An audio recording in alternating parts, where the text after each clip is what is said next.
हरे कृष्ण। हम लोग षड गोस्वामी के विषय में चर्चा कर रहे हैं। हम लोग विशेषकर श्रील सनातन गोस्वामी जी के विषय में चर्चा कर रहे हैं। तो इससे पहले कि हम ये चर्चा शुरू करें, कृपया आप सब लोग मेरे पीछे मेरे साथ ये मंगलाचरण पढ़ लीजिए। छोटे वाला मंगलाचरण हम पढ़ेंगे अभी। ओम अज्ञानतिमिरान्धस्य ज्ञानाञ्जनशलाकया चक्षुरुन्मीलितं येन तस्मै श्रीगुरुवे नमः। श्रीचैतन्यमनोभीष्टं स्थापितं येन भूतले स्वयं रूपः कदा मह्यं ददाति स्वपदान्तिकम्। वन्देऽहं श्रीगुरो श्रीयुतपदकमलं श्रीगुरुन् वैष्णवांश्च श्रीरूपं साग्रजातं सहगण रघुनाथान्वितं तं सजीवम् साद्वैतं सावधूतं परिजनसहितं कृष्णचैतन्यदेवम् श्रीराधा कृष्णपादान् सहगण ललिता श्रीविशाखान्वितांश्च कृष्ण करुणा सिंधु दीनबंधो जगतपते गोपेश गोपिका कांत राधा कांत नमोस्तुते। तप्त कांचन गौरांगी राधे वृंदावनेश्वरी विश्वानुसुते देवी प्रणमामि हरिप्रिये। वाञ्छाकल्पतरुभ्यश्च कृपा सिन्धुभ्य एव च पतितानां पावनेभ्यो वैष्णवेभ्यो नमो नमः। जय श्री कृष्ण चैतन्य प्रभु नित्यानंद श्री अद्वैत गदाधर शिवासादि गौर भक्तवृंद। हरे कृष्णा कृष्ण कृष्णा हरे हरे हरे राम राम राम हरे हरे। तो अभी हम पढ़ेंगे श्री चैतन्य महाप्रभु का सनातन गोस्वामी को आशीर्वाद।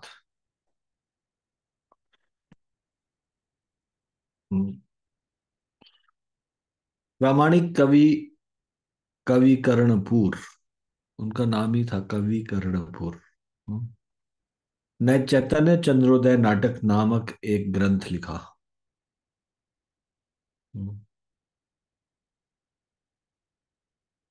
इसमें बताया गया है कि श्री चैतन्य महाप्रभु ने किस तरह अपनी विशेष कृपा से सनातन गोस्वामी को आशीर्वाद दिया।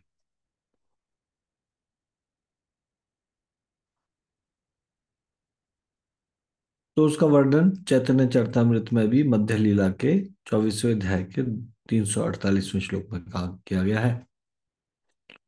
गौड़ेन्द्रस्य सभा विभूषण मणिस्त्यक्त्वा यश्रिद्धाम श्रियम रूपस्य अग्रज एष एव तरुणीं वैराग्य लक्ष्मीं दधे अंतर्भक्तिरसेन पूर्णा हृदयो बाह्ये वधूताकृतिः शैवाले पिहितं महासर इव प्रीति प्रदस्विदाम। शिल रूप गोस्वामी के बड़े भाई शिल सनातन गोस्वामी बंगाल के शासक हुसैन शाह की सरकार में अत्यंत महत्वपूर्ण मंत्री थे और वे उस सभा के अत्यंत उज्जवल मणि माने जाते थे। उनके पास राजकीय पद का सारा ऐश्वर्य था, किंतु उन्होंने वैराग्य की तरुणी देवी को अंगीकार करने के लिए अपना सर्वस्व त्याग दिया। यद्यपि बाहर से वे ऐसे साधु लगते थे जिसने सर्वस्व त्याग दिया हो, किंतु उनका हृदय भक्ति के आनंद से ओतप्रोत था। इस तरह वे कोई से आच्छादित गहरे सरोवर के समान थे। वे उन समस्त भक्तों के लिए आनंद के विषय थे जो भक्ति के विज्ञान को जानते थे। तो ये चैतन्य चरितमृत में थोड़ा सा रेफरेंस दिया है। कौन सी पुस्तक का? चैतन्य चंद्रोदय नाटक। किसने लिखा था ये चैतन्य चंद्रोदय नाटक? कवि कर्णपुर, कवि कर्णपुर जी ने लिखा था।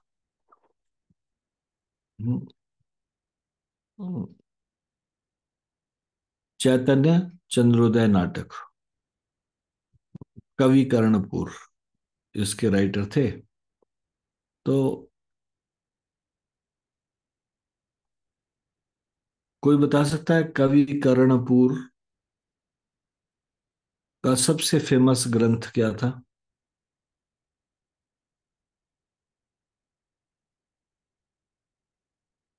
उनकी सबसे फेमस बुक कौन सी थी?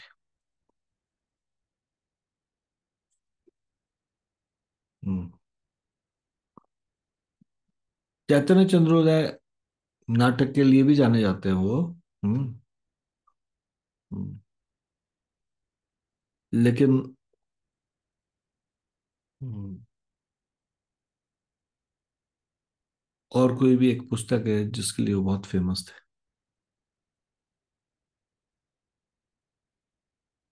कोई बता सकता है कोई फेमस बुक जो अ, कवि कर्णपुर जिसके लिए फेमस हो? नहीं, कोई भी नहीं। हम्म। क्या आप लोगों ने ये पुस्तक का नाम सुना है? माफ कीजिए, मुझे पता नहीं था आप लोग म्यूट में हैं। शायद कोई आंसर देने का प्रयास कर रहा हो। हम्म। अभी आप अनम्यूट करके बोलिए। कवि कर्णपुर और कौन सी पुस्तक के लिए विख्यात है? ठीक है। क्या आप लोगों ने ये पुस्तक का नाम सुना है, गौर गणोदेश दीपिका? हम्म। किसने सुना है ये पुस्तक का नाम? किसी ने भी नहीं। हरी बोल प्रभु जी सुना उपासना है। थी प्रिया। हाँ प्रभु जी सुना है प्रभु जी। सुना है गौर गणोदेश दीपिका, सुना है? यस प्रभु जी सुना है। ठीक है। तो गौर गणोदेश दीपिका में क्या बताया गया है, इसको कौन बताएगा? हाथ खड़े कीजिए। हु विल टेल गौर गणोदेश दीपिका में क्या बताया गया है? हम्म? एक हाथ खड़ा है सिर्फ। ठीक है। उपासना अति प्रिय माता जी, आप बताइए। हरे कृष्णा प्रभु जी मैं भी श्योर नहीं हूँ, लेकिन मुझे ऐसा कुछ याद आ रहा है कि प्रभु जी उसमें जैसे जो भी हमारे गोस्वामी वगैरह हैं वो भगवान की लीला में क्या क्या है उनका एग्जैक्ट नेम और रोल ये बताया गया प्रभु जी।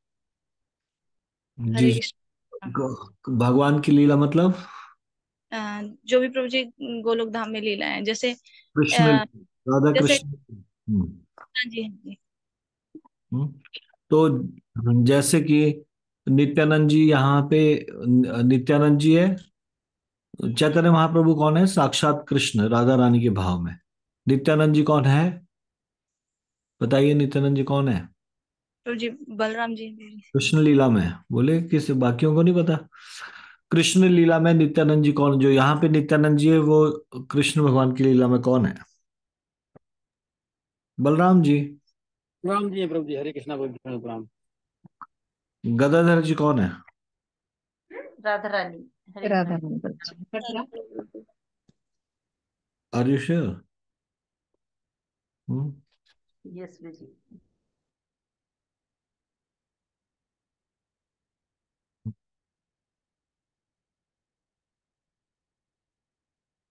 श्रीवास जी कौन है?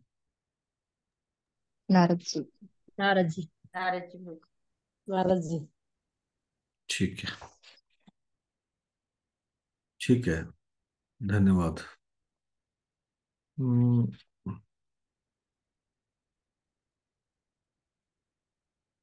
अब ये कवि कर्णपुर जो है, उन्होंने पुस्तक लिखी गौर गणोदेश दीपिका। और गौर गणोदेश दीपिका में सबके बारे में बताया गया है, जितने भी हमारे चैतन्य महाप्रभु के संगी है। जैसे सनातन गोस्वामी कौन है, रूप गोस्वामी कौन है, गोपाल भट्ट गोस्वामी कौन है, ये सब का इटर्नल पोजीशन क्या है, ये बताया गया। गोलोक वृंदावन में।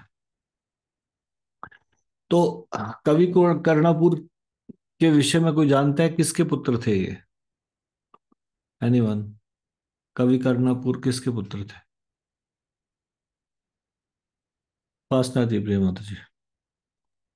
हरे कृष्ण प्रभु जी अभी भी मैं डाउट में हूँ, प्रभु जी मुझे ऐसा याद आ रहा है शिवास आचार्य के भाई, मतलब शिवास आचार्य की भतीजी थी, उनके पुत्र थे गुरुजी। नहीं।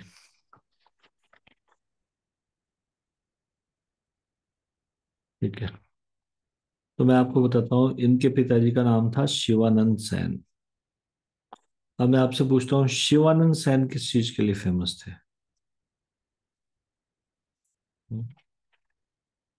शिवानंद सेन कौन थे और किस लिए फेमस थे?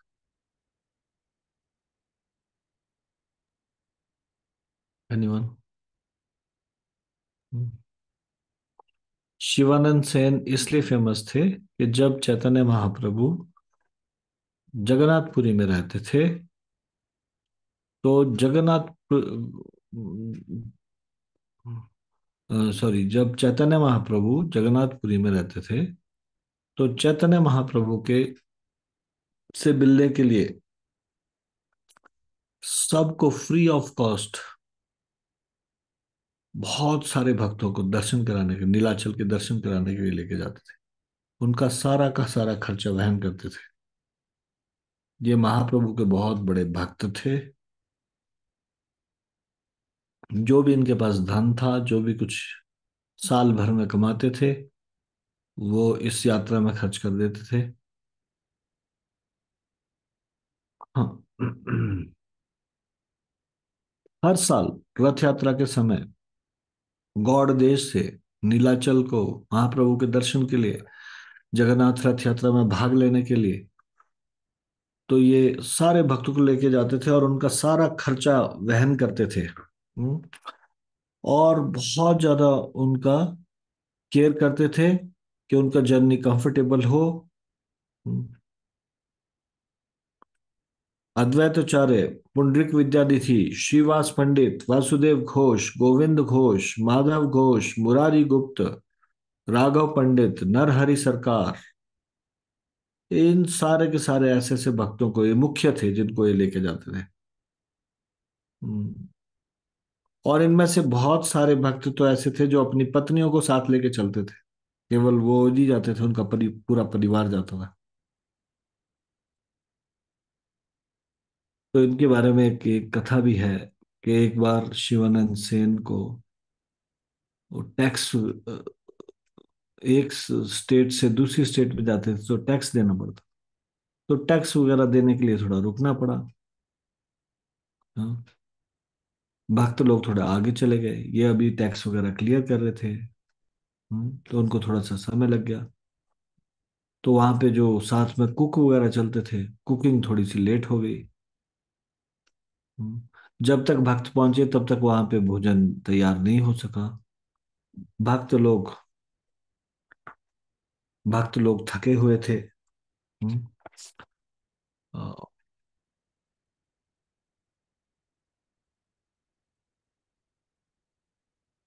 और भोजन का भी इंतजाम नहीं हुआ था, सारे दिन चले थे। नित्यानंद जी एकदम क्रोध में आ गए और शिवानंद सेन को गुस्सा करने लगे। अचानक से उसी समय शिवानंद सेन, क्योंकि कहीं दिखाई नहीं दे रहे थे, वो तो टैक्स देने में व्यस्त थे, तब शिवानंद सेन भागे भागे आए। हम्म, नित्यानंद जी ने उन्हें बहुत गुस्सा किया और उसके बाद उन्होंने फटाफट से भोजन का अरेंजमेंट किया। हम्म, और उसके बाद वो नित्यानंद प्रभु के पास गए, उनको प्रणाम किया और कहने लगे, आज मैं आपकी कृपा मैंने को प्राप्त हुई, सजा के रूप में। हम्म, इस ब्रह्मांड में कोई भी ऐसा व्यक्ति नहीं है जो आपके कार्यों को समझ सके। ब्रह्मा जी भी आपके चरण कमलों की धूल के लिए की आशा करते हैं, परंतु उनको भी ये प्राप्त नहीं होती। हम्म, और आपने अपने इन चरणों से, इन चरणों की धूल मेरे शरीर में लगाई। हाँ,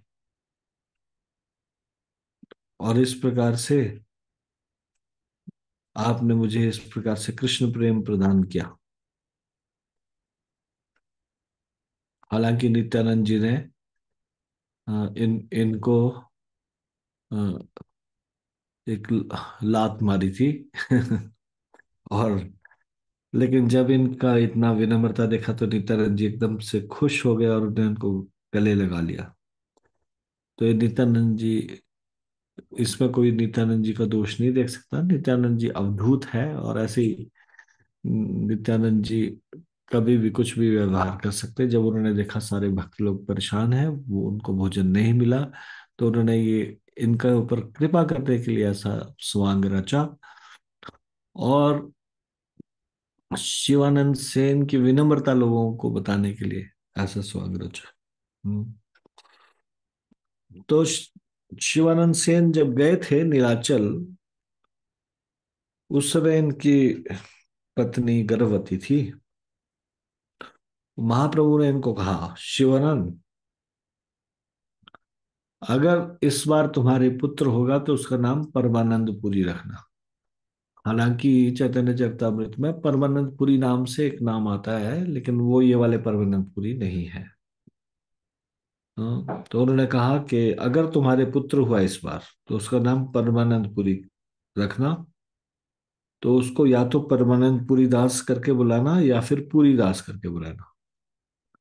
अगले साल जब शिवानंद सेन फिर से गौड़ यात्रा से गए सारे भक्तों को लेके, तो उस बालक को लेके भी गए। उसका नाम तो था पुरी दास। हम्म। उस छोटे से बालक को भी लेके गए नीलाचल। और अभी सब भक्त लोग उनको प्रणाम कर ही रहे थे महाप्रभु को। महाप्रभु बैठे थे और सभी लोग उनके चरणों में अपने शीश को नवा रहे थे। तो उन्होंने इस छोटे से बच्चे को आगे उनके चरणों के पास लिटा दिया कि महाप्रभु इसको, इस पुरी दास को आशीर्वाद दीजिए। और क्या हुआ कि इस बीच में उस बच्चे ने महाप्रभु के अंगूठे को चूसना शुरू कर दिया। हम्म। हम्म। सारे भक्त लोग बहुत प्रसन्न हुए ये देख के। हम्म।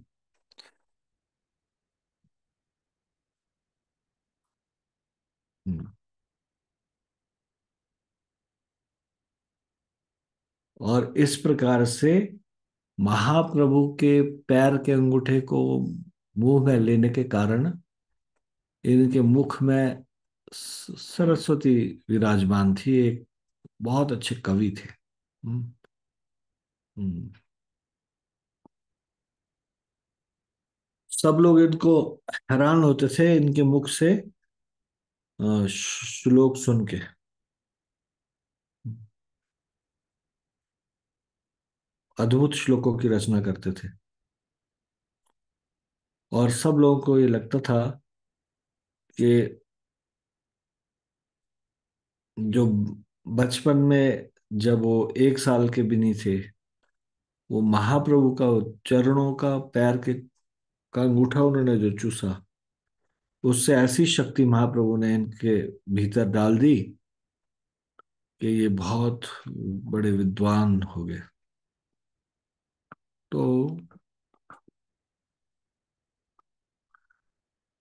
कवि कर्णापुर ने बहुत सारे ग्रंथ लिखे उसके बाद। हम्म।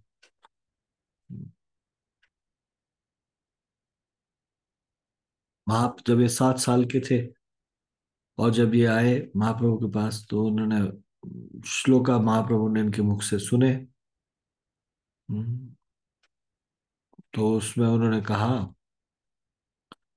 कि आपने श्लोक में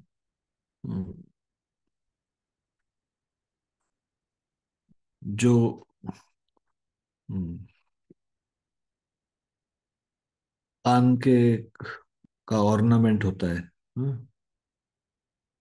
उसका वर्णन किया गोपियों का। तो आज के बाद आपका नाम होगा कवि कर्ण। कवि कर्णपुर। फिर इन्होंने आनंद वृंदावन चंपू, अलंकार कौस्तुभ, श्री चैतन्य चंद्रोदय, ये एक ड्रामा था, नाटक लिखा। फिर श्री कृष्ण चैतन्य चरित्र, ये महाकाव्य है। और गौर गणोदेश दीपिका। तो ये इनके प्रमुख कार्य थे। और ये अद्भुत थे। तो कवि कर्णापुर चैतन्य चंद्रोदय नाटक में ये इस प्रकार से हम्म, सनातन गोस्वामी जी के विषय में लिखते हैं।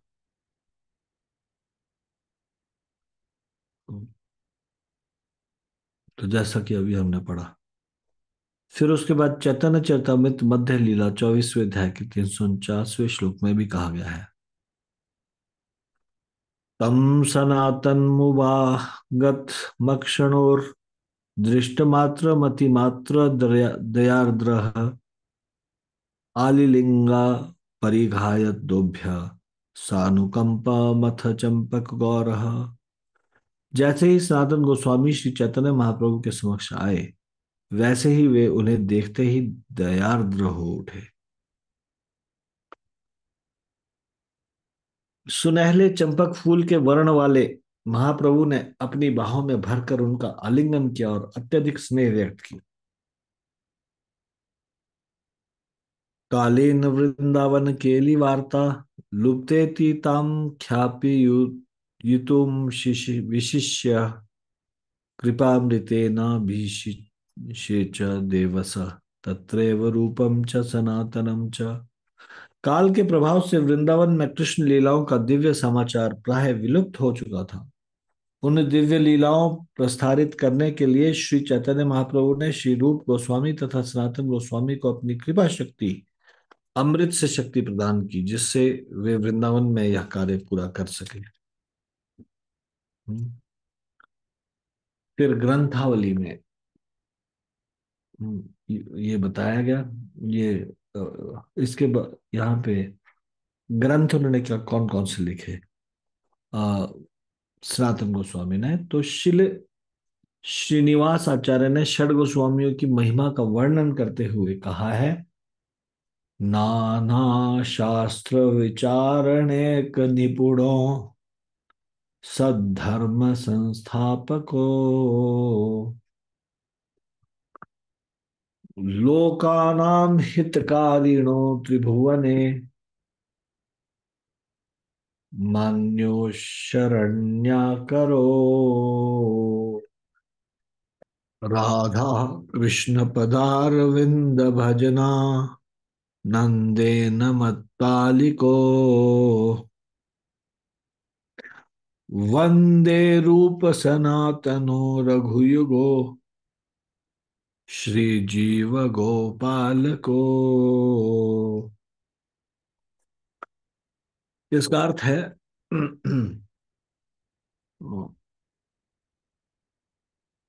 मैं श्री रूप सनातन रघुनाथ भट्ट रघुनाथ दास श्री जीव एवं गोपाल भट्ट नामक इन 6 गोस्वामियों की वंदना करता हूं, जो अनेक शास्त्रों के गूढ़ तात्पर्य विचार करने में परम निपुण थे,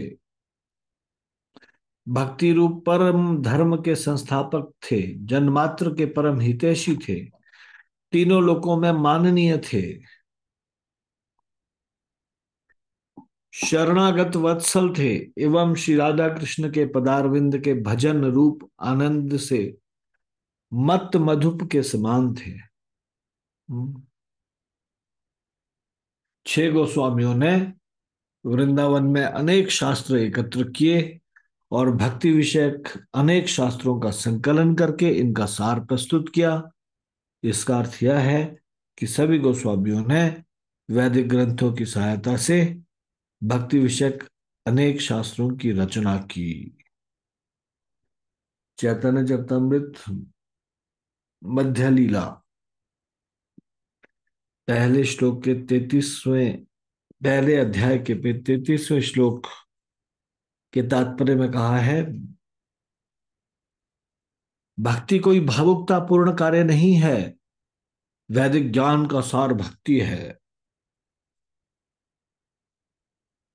तो भक्ति क्या है? ये सेंटिमेंटल नहीं है। दिस इज नॉट समथिंग सेंटिमेंटलिज्म, कि सेंटिमेंटलिस्ट लोगों का काम है भक्ति, ऐसा नहीं। क्या है भक्ति? वैदिक ज्ञान का सार भक्ति है, जिसकी पुष्टि भगवत गीता 15वें अध्याय के 15वें श्लोक में की गई है। वेदेश्च सर्वे रहमेव वेद्य। हम्म। समस्त वैदिक साहित्य का लक्ष्य क्या है? कृष्ण को समझना, और भक्ति के माध्यम से कृष्ण को किस प्रकार समझा जाए, इसकी व्याख्या श्रील रूप तथा सनातन गोस्वामी ने समस्त वैदिक साहित्य के साक्ष्य के आधार पर की है। उन्होंने इसे इतनी सरलता से प्रस्तुत किया है कि गोस्वामियों के मार्गदर्शन में भक्ति के माध्यम से धूर्त या निपट मूर्ख भी तर सकता है। अगर हम मूर्ख हैं, निपट मूर्ख, तो भी हम तर सकते हैं। इन गोस्वामियों ने समस्त गुह्य वैदिक साहित्य के विश्लेषणात्मक अध्ययन के आधार पर भक्ति का प्रचार किया। यह सब श्री चैतन्य महाप्रभु के आदेश की पूर्ति के निमित्त था। इस तरह कोई भी वृंदावन की सर्वाधिक गुह्य भक्ति को समझ सकता है। हम्म।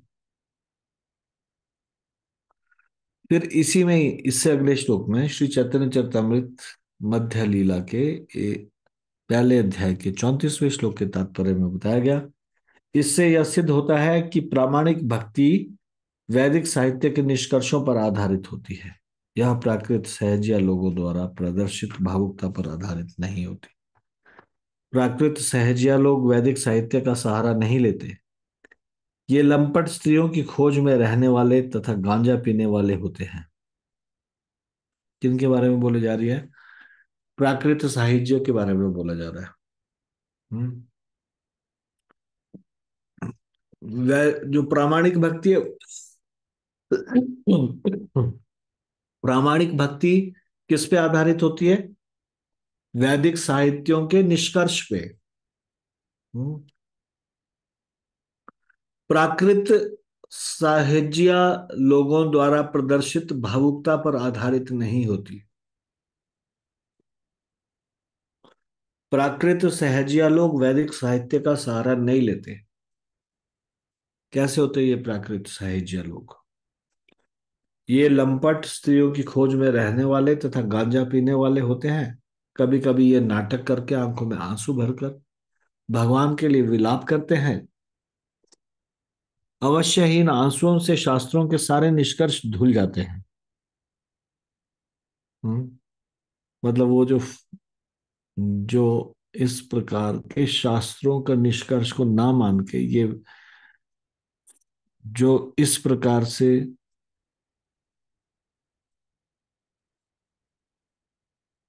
नाटक करके झूठ मूठ का विलाप करते हैं आंखों में आंसू भर के, उससे उनके आंसुओं से शास्त्रों के सारे निष्कर्ष धुल जाते हैं।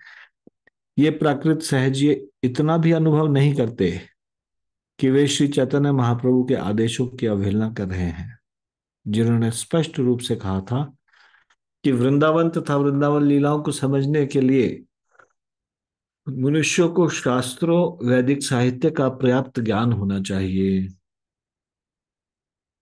श्रीमद् भागवतम पहले स्कंद दूसरे अध्याय के 12वें श्लोक का कथन है, भक्त्या श्रुता गृहीतया, अर्थात भक्ति वैदिक ज्ञान से अर्जित की जा सकती है। क्या लिखा है श्रीमद् भागवतम के पहले स्कंद के दूसरे अध्याय के 12वें श्लोक में? इसको ध्यान देना चाहिए। हम सब लोग भक्ति ग्रहण चाहते हैं ना, हम के हमारे जीवन में भक्ति हमको मिले। तो यहाँ क्या लिखा है? इस श्लोक में लिखा है, भक्त्या श्रुता गृहीतया, भक्ति वैदिक ज्ञान से अर्जित की जाती है। श्रुति किसको बोलते हैं? वैदिक ज्ञान को। श्रुति स्मृति पुराण आदि। तच्छ्रद्धाना मुनय, जो भक्त वास्तव में गंभीर है वे वैदिक साहित्य के श्रवण द्वारा भक्ति प्राप्त करते हैं। भक्त्या श्रुत गृहीत्या, ऐसा नहीं है कि भावुकता से कोई नई चीज बनाकर सहज या बन लिया जाए और मनगढ़ंत भक्ति का प्रचार किया जाए।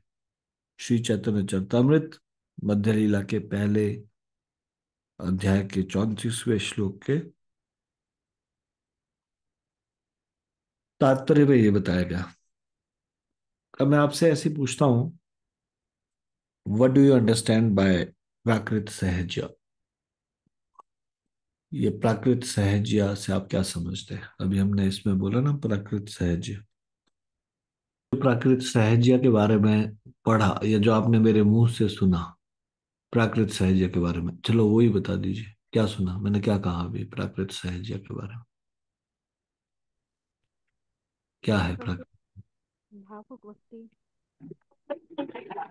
इससे मुझे पता चल हरे रहा कृष्ण। है आप लोग कितना ध्यानपूर्वक सुन रहे हैं। हाँ जी, बोलिए। हरे कृष्ण जी, दंड प्रणाम जी प्रभु जी। आपने बताया कि जो प्राकृत सहजिया है वो फिलोसफी को नहीं मानते हैं, वो सेंटिमेंटल होते हैं। तो जैसे श्रील प्रभुपाद बता रहे हैं कि जो जैसे बताते हैं कि philosophy without religion is mental speculation, और रिलीजन विदाउट फिलोसफी इज सेंटिमेंटलिज्म। तो इसी तरह से प्राकृत सहज या दर्शन को नहीं मान के, शास्त्रों को नहीं मान के, वो सेंटिमेंटलिज्म पे आधारित होता है। वो हम्म, क्या करते हैं कि केवल नाटक करते हैं, मतलब इन द सेंस अश्रुधारा बहाते हैं भाव में, सेंटिमेंट्स में। तो कहते हैं कि उससे तो शास्त्र, पूरा शास्त्रों के जो शब्द है वो भूल जाते हैं, बेकार चला जाता है।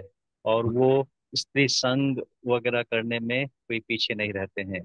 तो एक तरह से प्रभु जी ये मरकट वैराग्य जो बोलते हैं वैसा हो गया। तो ये ये थोड़ा सा है आप लोगों को। हरे कृष्ण। आप किन के रेफरेंस से जुड़े हैं यहाँ पे? प्रभु जी, भुवन दत्त प्रभु जी। अच्छा, वेरी गुड। तो आपने प्रभुपाद जी की बुक्स पढ़ी है ना? जी थोड़े बहुत कुछ। Very good. आपने बहुत अच्छा बताया। Philosophy without religion is mental speculation, and religion without philosophy is sentimentalism।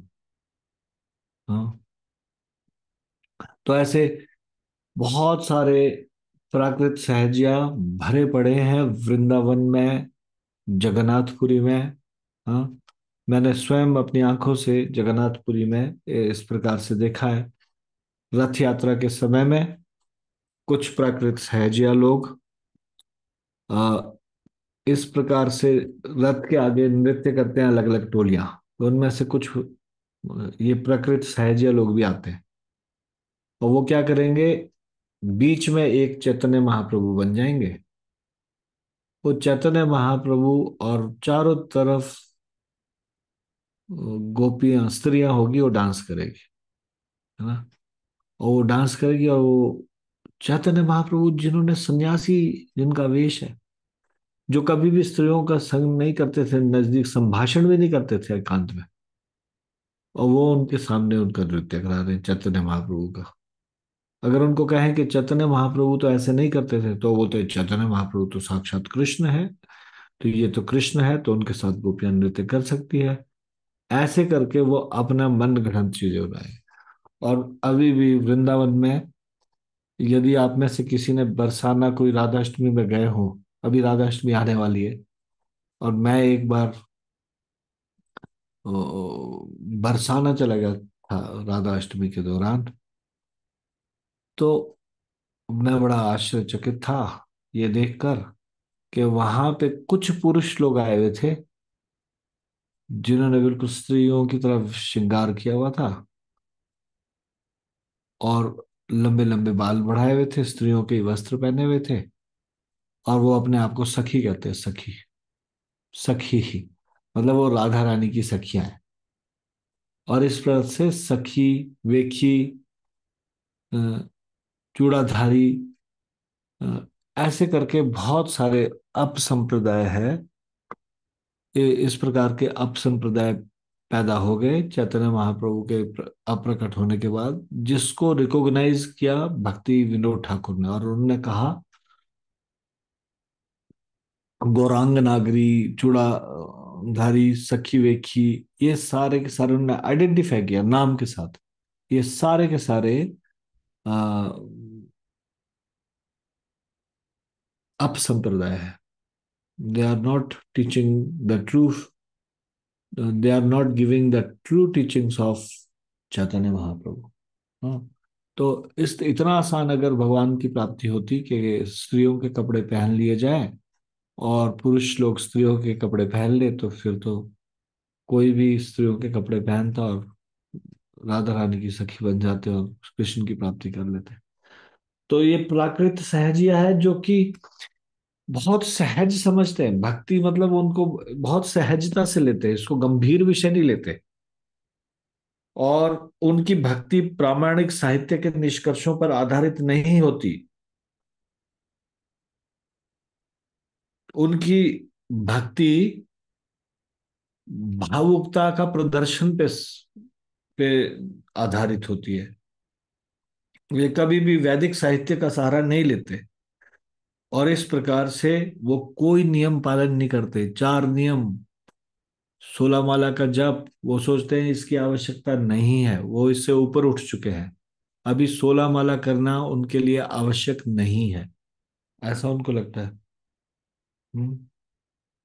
16 माला को जरूरी नहीं समझते, 4 नियम को जरूरी नहीं समझते। इसीलिए वो नशा इत्यादि करने में भी पीछे नहीं रहते और एकदम से भगवान के लिए रोना शुरू कर देंगे अचानक से। और इस प्रकार से कभी कभी ये नाटक करने में एक्सपर्ट होंगे। ये प्राकृत सहजिया लोग ये अनुभव नहीं करते कि वे श्री चैतन्य महाप्रभु के आदेशों की अवहेलना कर रहे हैं। हम्म। चैतन्य महाप्रभु ने स्पष्ट रूप से कहा था कि वृंदावन और वृंदावन की लीलाओं को समझने के लिए शास्त्रों का पर्याप्त ज्ञान होना चाहिए। हम्म। तो ये भक्ति प्राप्त होती है भक्तों के संग में वैदिक साहित्य के श्रवण से। भावुकता से कुछ नई चीज बनाकर सहजिया बन जाए और मन गढ़ंत भक्ति का प्रचार करे, ऐसा नहीं होता। हाँ? चैतन्य महाप्रभु ने सबको प्रेरित किया कि वो ये मंत्र का जाप करें, हरे कृष्णा कृष्णा कृष्णा हरे हरे, हरे राम राम राम हरे हरे। लेकिन इन प्राकृतिक सहजियों ने मंत्र ही चेंज कर दिया। हाँ, आप लोगों ने सुना है क्या कहीं पे वृंदावन में या फिर जगन्नाथपुरी में निताई गौर राधे श्याम भज हरे कृष्ण हरे राम, ऐसा ऐसा मंत्र सुना है आपने? किसी ने सुना है? या फिर यस प्रभु जी, सुना है मैंने। हम्म, या फिर कोई और मंत्र जिसका वो जप करते रहते हैं? और भी इस प्रकार से कुछ कुछ मंत्र है जो कि प्रचलित हो गए। नाउ दे पीपल से देमसेल्फ, अपने आप को वो बोलते हैं हम चैतन्य महाप्रभु के अनुयायी है। और लेकिन चैतन्य महाप्रभु ने जो मंत्र दिया है उसको नहीं बोलेंगे। भज निताई गौर राधे श्याम जप हरे कृष्ण हरे राम। बल्कि ये कहाँ से आया मंत्र? एक बहुत एक साधु थे, वृद्ध हो गए थे और अभी वो मरणासन अवस्था में पड़े थे। उनके शिष्य लोग उनके पास गए और उनको कहा कि कृपया आप कुछ इंस्ट्रक्शन दीजिए।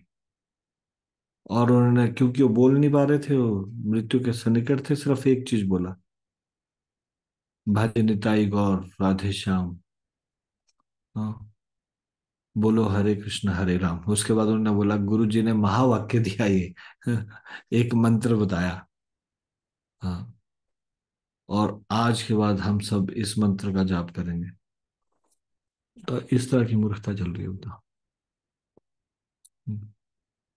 और भी इससे मिलता जुलता कोई जो और भी है, कुछ और मंत्र जो उन्होंने अपने आप से बना लिया। दिस इज ऑल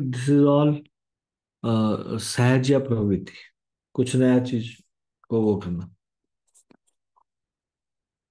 तो सनातन गोस्वामी द्वारा लिखित ग्रंथों में चार ऐसे हैं जिनका उनके द्वारा प्रणीत होने के संबंध में किसी प्रकार का विवाद या संशय नहीं है, क्योंकि उनका उनके नाम से उल्लेख किया गया है। जीव गोस्वामी की लघु तोषणी के उपसंहार में, श्री कृष्णदास कविराज के चैतन्य चरितामृत में और नरहरि चक्रवर्ती के भक्ति रत्नाकर में ये जो बताए गए हैं, ये चार ग्रंथ जो बताए गए हैं सनातन गोस्वामी के द्वारा लिखे गए हैं, ये है हरि भक्ति विलास की दिग्दर्शनी टीका, वृहत वैष्णव तोषणी नाम की श्रीमद् भागवत के दशम स्कंद की टीका, तीसरा लीलास्तव और चौथा बृहत भागवतामृत और उसकी टीका। श्रील सनातन गोस्वामी द्वारा रचित ग्रंथों का संक्षिप्त परिचय इस प्रकार है। तो चैतन्य चरितामृत के मध्य लीला के पहले अध्याय के 35वें श्लोक में बताया गया है, हरि भक्ति विलास आर भागवतामृत दशम टिप्पणी आर दशम चरित।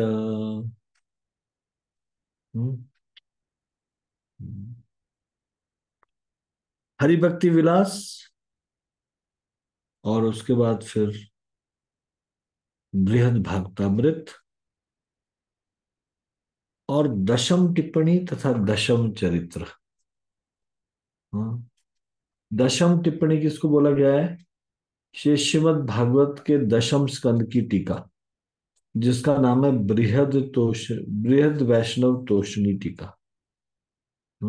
बृहद वैष्णव तोषणी नाम भी है उसका, या दशम टिप्पणी भी बोलते हैं उसको। और फिर उसके बाद ये दशम चरित्र क्या है? ये दशम चरित्र है लीलास्तव नाम का एक ग्रंथ। तो ये है सनातन गोस्वामी के मुख्य चार ग्रंथ।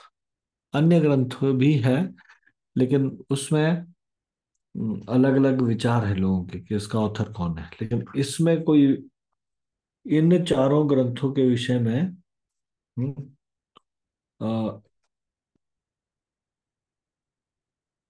श्री जीव गोस्वामी, श्री कृष्णदास कविराज जी, श्री नरहरि चक्रवर्ती ठाकुर, इन सब ने एक स्वर में बताया कि हाँ ये सनातन गोस्वामी के द्वारा लिखे गए ग्रंथ है। तो इन चारों ग्रंथों के विषय में थोड़ा सा हम चर्चा करेंगे कल। आज हम इसको यहीं पे विराम देंगे। हरे कृष्ण प्रभु जी। एक हम्बल सबमिशन प्रभु जी। जैसे एक बोलते हैं कि वैष्णव क्रिया मुद्रा विज्ञ न बुझाया।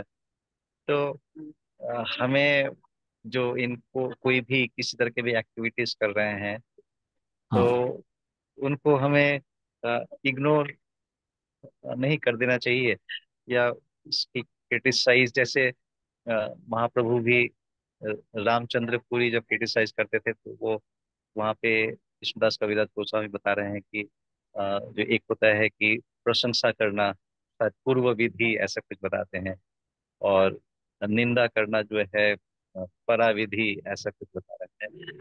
तो हमें पराविधि का त्याग करके जो है, और ये किसी की निंदा या आलोचना ना करके अपने ही रास्ते पे आगे बढ़ते रहें। हम अपने जो बेस्ट क्वालिटीज हैं हमारे, उसी को आत्मसात करते हुए आगे बढ़ें। तो ऐसा ज्यादा नहीं करना चाहिए हमें। हरे कृष्ण। हाँ।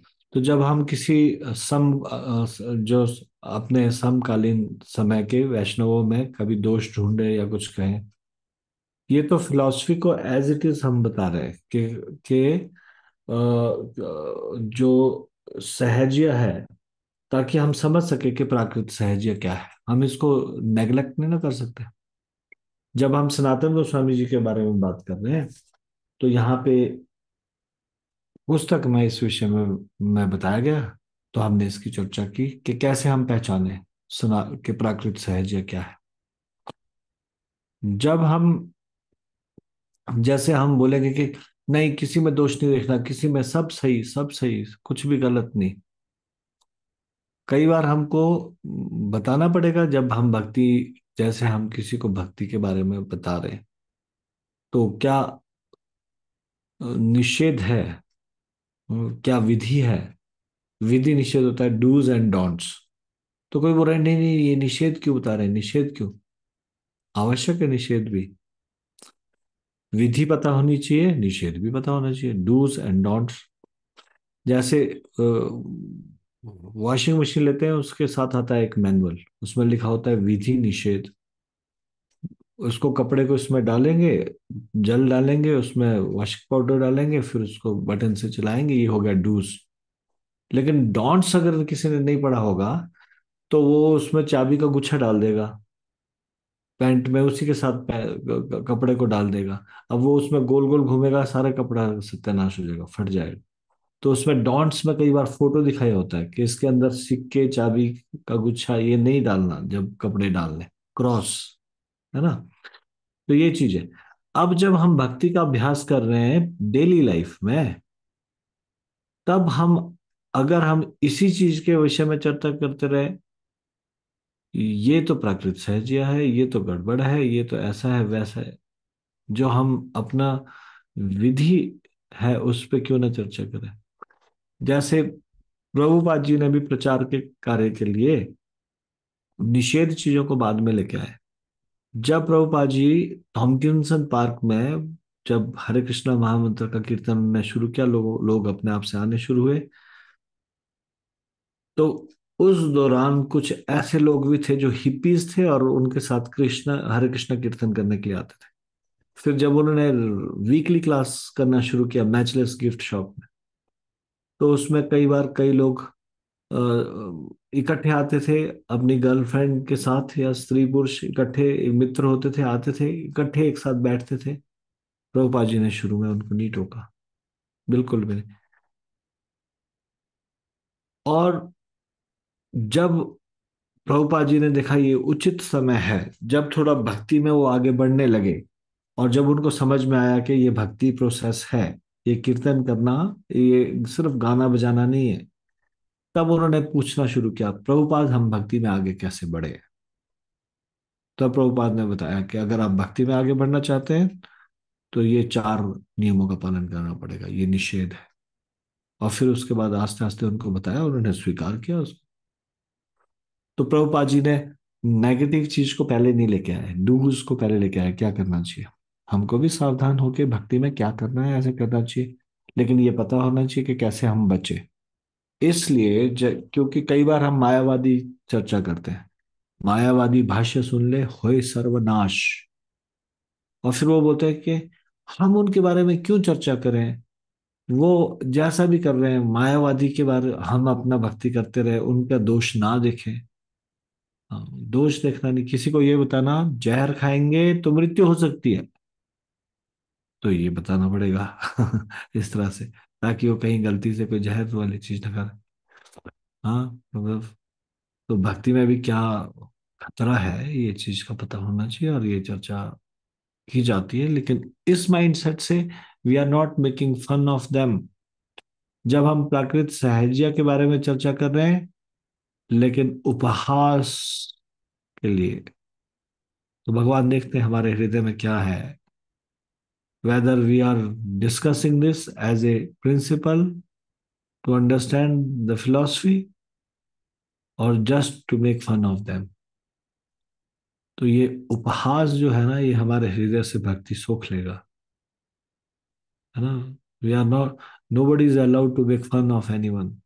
Making fun of someone is not वैष्णवता और वैष्णव एटिकेट। ठीक है ब्रो जी, तो इसलिए हमारे को ये डिस्कस करना करते हैं। आपका म्यूट है इसलिए सुन नहीं पा रहा। ठीक है, इज इट ओके, अनम्यूट करके बोलिए। हाँ, नहीं, म्यूट हो गया, अनम्यूट नहीं हुआ। जी प्रभु जी, बहुत सुंदर क्लियर है प्रभु जी, कंप्लीट समझ में आया प्रभु जी। वेरी नाइस, 2 aspects दो एस्पेक्ट्स में हमने देखा, एक फिलोसफी को स्ट्रॉन्ग करने के लिए, but not to for mockery और लाफिंग एट एनी। बहुत सुंदर, थैंक यू वेरी मच। जी, है ना। Any other question from anyone? Hare Krishna प्रभु जी, दंडवत प्रणाम। हरे कृष्णा, दंडवत प्रणाम। प्रभु जी, ये जो आपने एक एक एग्जाम्पल दिया था, canto canto first second chapter का, श्लोका 12,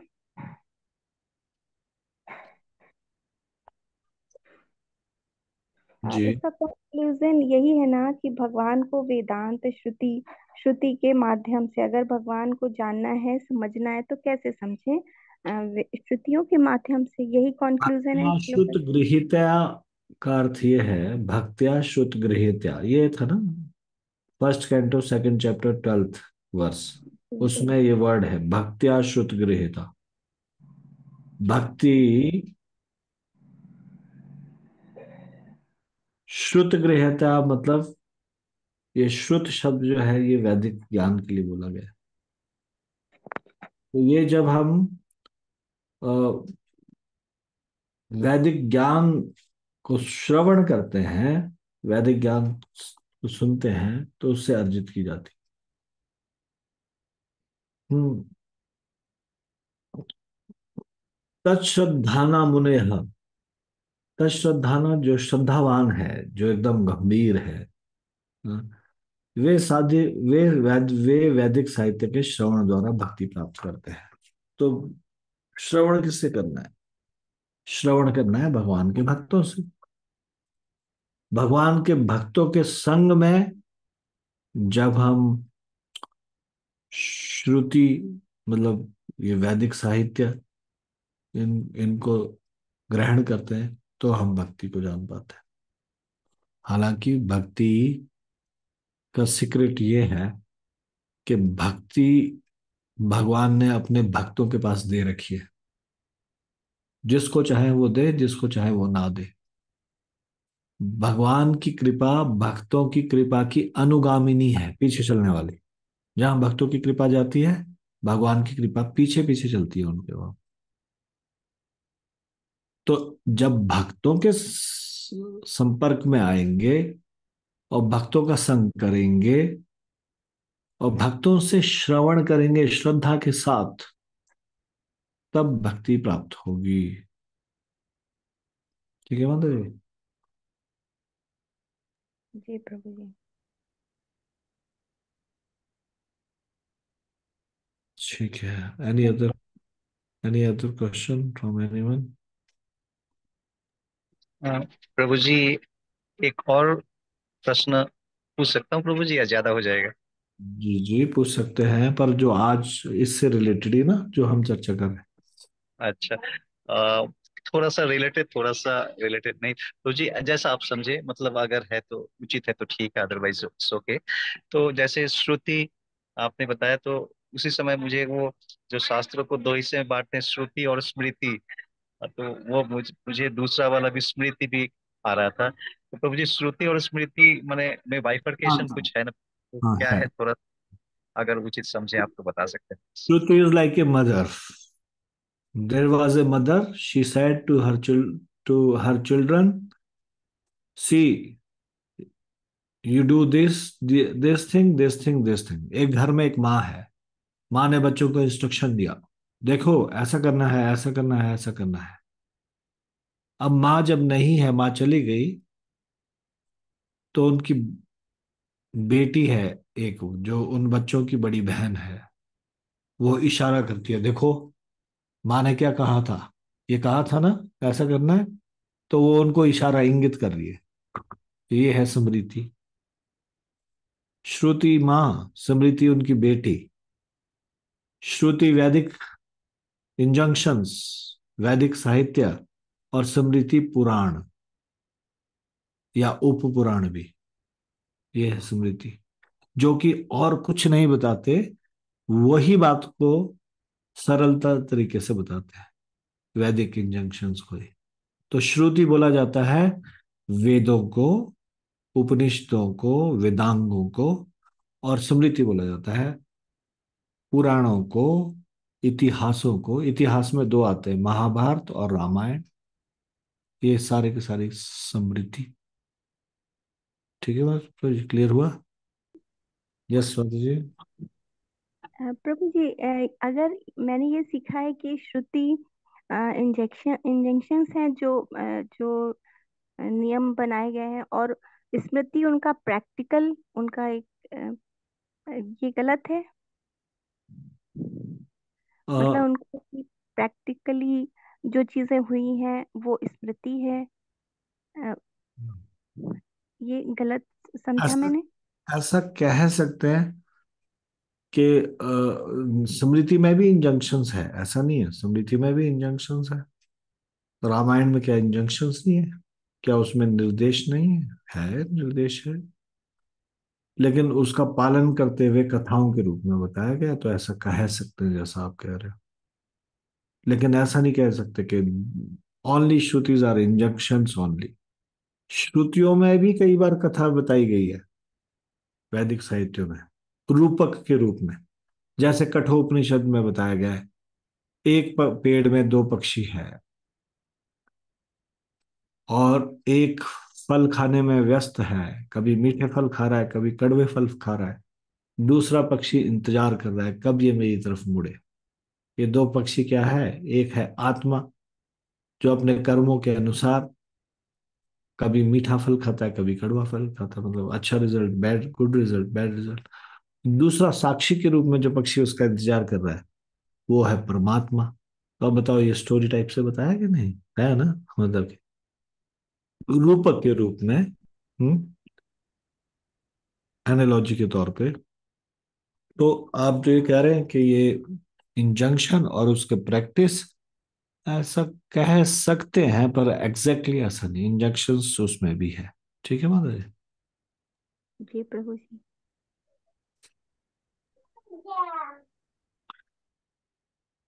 ठीक है, हम इसको यहीं पे विराम देंगे। श्री षड गोस्वामी की जय, श्री सनातन गोस्वामी की जय, शिल प्रभुपाद की जय, निताई गौर प्रेमानंदे, हरि हरि बोल।